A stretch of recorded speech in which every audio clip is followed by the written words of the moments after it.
Over the last few days, Studio Ghibli-style AI images have flooded the internet. And while most people are loving it and Ghiblifying themselves, some are pissed off and taking it as an affront to art itself. 僕はこれを自分たちの仕事をつなげたいとは全然思いません。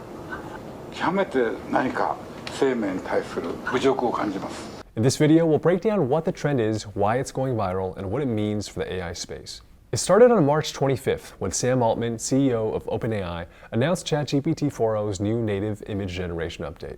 Up to this point, you could still get older versions of ChatGPT to create AI images, for example, using its DALL-E 3 model, but the results weren't that great compared to other superior image models out there, like Midjourney, Stable Diffusion, or Flux. 4.0, however, brought ChatGPT to the cutting edge of consumer AI image generation. Attached to Sam's announcement was an AI image in the style of Studio Ghibli, showing himself with OpenAI team members. And it was a great quality image. No visible imperfections, vivid detail, great composition. It looked like it could have come out of a Ghibli film. And initially inspired by Sam Altman's image, people started trying out 4.0 and emulating the Studio Ghibli look on their own photos. One meme led to the next, and pretty soon, if you were marginally tapped into the tech or AI side of X, your timeline was inundated with people posting pictures of themselves and memes as Ghibli-style scenes. But in a space where new groundbreaking advancements in AI tooling and technology are dropping just about every week, why did this go viral above all things? I think there's quite a few factors to unpack here, including novelty, vanity, comedy, and controversy. Viral AI content has repeatedly made the rounds over the past year. From early AI images to AI face swaps to AI videos, every time there's a technological leap in AI, that new medium goes viral because of the initial novelty. If people haven't seen it before, they're going to watch it and share it until it normalizes and the novelty wears off. Now, high-quality AI anime art has been around for over a year now, but there's something different about these Ghibli images. I think the innovation by 4.0 is twofold. One is the massive improvement in making image-to-image generation accessible.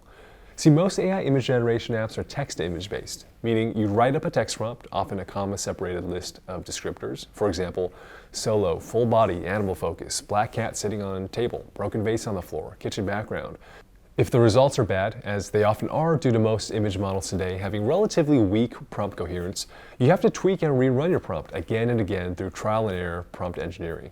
You might even have to apply weights to certain keywords, tell it what not to include using negative prompts, or change the technical settings of the generation. It can get pretty complicated. Most apps also just don't offer image-to-image generation because it's a lot more complex than text-to-image. Not only is it more computationally expensive to train and run image-to-image models, it can also be a multi-step workflow involving techniques like style transfer, inpainting, and face modifications. If you're not familiar with those, it's not your fault. Historically, image-to-image hasn't been easily accessible for most casual creators. But 4.0 has changed that. As people have been trying it, they're finding that they can get professional, polished results on the first try. And it's so easy to execute. All you have to do is plop in your photo and type in something as simple as turn my photo into a Studio Ghibli style image. Then you wait, that's it. And in case you wanted to edit the photo in any way, be it changing the style, tweaking a pose, or adding text, you can do so conversationally by just talking to it. It's intuitive and approachable.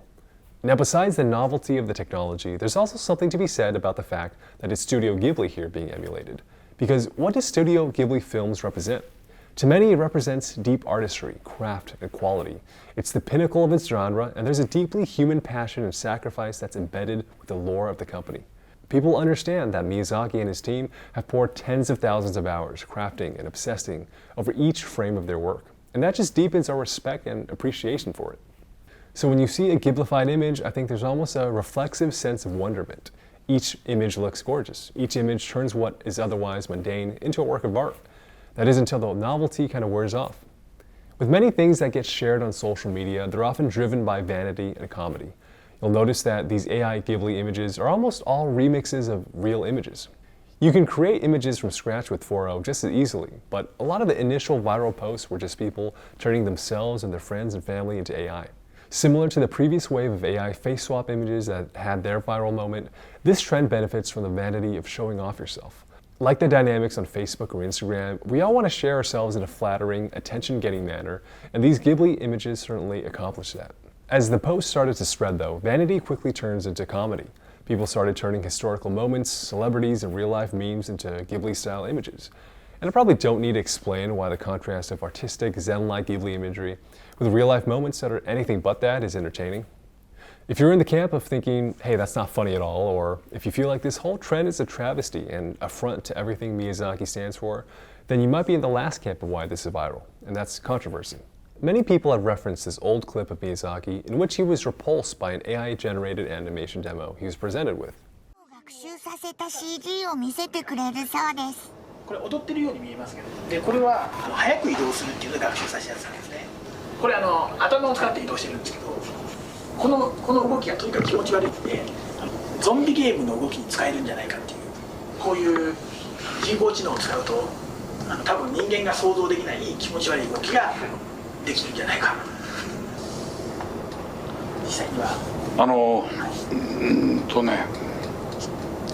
毎朝この頃会わないけど身体障害の友人がいるんですよ。そのハイタッチするんだけども大変なんです。彼の筋肉がこわばってる手と僕の手でこうハイタッチするで、その彼のことを思い出してね、僕はこれ面白いと思って見ることできないですよ。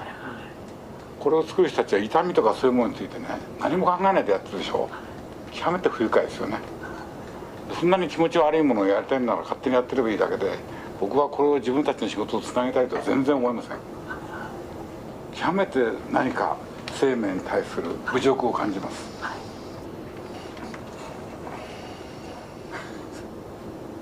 It's a pretty intense reaction. If you put yourselves in the shoes of an artist who has trained for years honing their craft and who labored intensely and lovingly to create films that 4O trained on, it absolutely makes sense that you might feel insulted or cheated, that these images are cheapening and commodifying a delicate craft that at its best seeks to represent the opposite of that.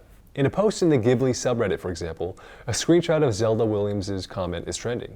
In it, she says, people are gleefully sharing Studio Ghibli-style AI memes and photos as though the man himself wouldn't absolutely despise the technological piracy and negative effects on our environment. Anyway, go watch Princess Mononoke in theaters tonight and fuck AI. There's a lot of debates in this flavor going on. Part of that is rooted in this broad strokes castigation of AI that a lot of folks have. They might see it as a job displacing, electricity burning, IP infringing technology whose benefits aren't worth the harm it might cause. But some have also taken a different interpretation of what Miyazaki might think. In that specific clip, for example, he was shown a grotesque animation of a zombie crawling on the ground for use in horror games. In response, Miyazaki described the disability and agony of movement that a close friend with leprosy suffered. And he implied that this animation was a mocking insult to someone like his friend who had to suffer real pain. So some read his reaction as being against that specific AI animation and not necessarily the AI of today. I'm biased. I like the technology, I like AI art, and I think this trend is cool. But after hearing the stories about Miyazaki's obsessive commitment to perfection, and for being a lifelong Ghibli fan myself, I personally don't think Miyazaki would like this trend. I hope I'm wrong, but right now I kind of agree with the critics that Miyazaki would take some issue here. With that said, I also think that this is a net positive in advancing the AI space. As I mentioned in past videos, pioneering companies often take the burden of introducing and educating customers on new technologies. ChatGPT, by getting new audiences to check out these Ghibli images and try their product, is familiarizing people with how to use AI and making it easier for other AI companies to later introduce their products to these audiences. At the same time, by making such a leap in AI image generation, 4O also just put a lot of AI companies on notice. If you're Midjourney or Ideogram, for example, any of these companies that's developing their own image models, the competition just got a lot tougher. OpenAI has really raised the bar on character consistency, text rendering, prompt coherence, and restyling. And if your image model doesn't offer this and more, then your customers might start leaving. Outside of the bubble of AI and tech though, we're going to start seeing this technology trickle into the average consumer's life more and more. When it comes to simple things like making memes of your friends, making graphics for work and school, printing faces of loved ones on mugs, for example, AI image generation is going to be involved in powering these things and making them better and cheaper. People have even commented that one day you'll be able to put on glasses and literally see life as a Ghibli movie. The technology will be so fast and powerful that everything you see could be rendered in whatever style you like. So look, there's both creative optimism and pessimism in the conversation. I do hope Miyazaki ends up commenting on this because I think there's going to be actually some nuance in his answer, whether he hates it or loves it. And lastly, this is just another small blip in the wave of transformative AI media coming down the pike. So it's only getting crazier from here. All right, that's all for this one. Thanks for watching.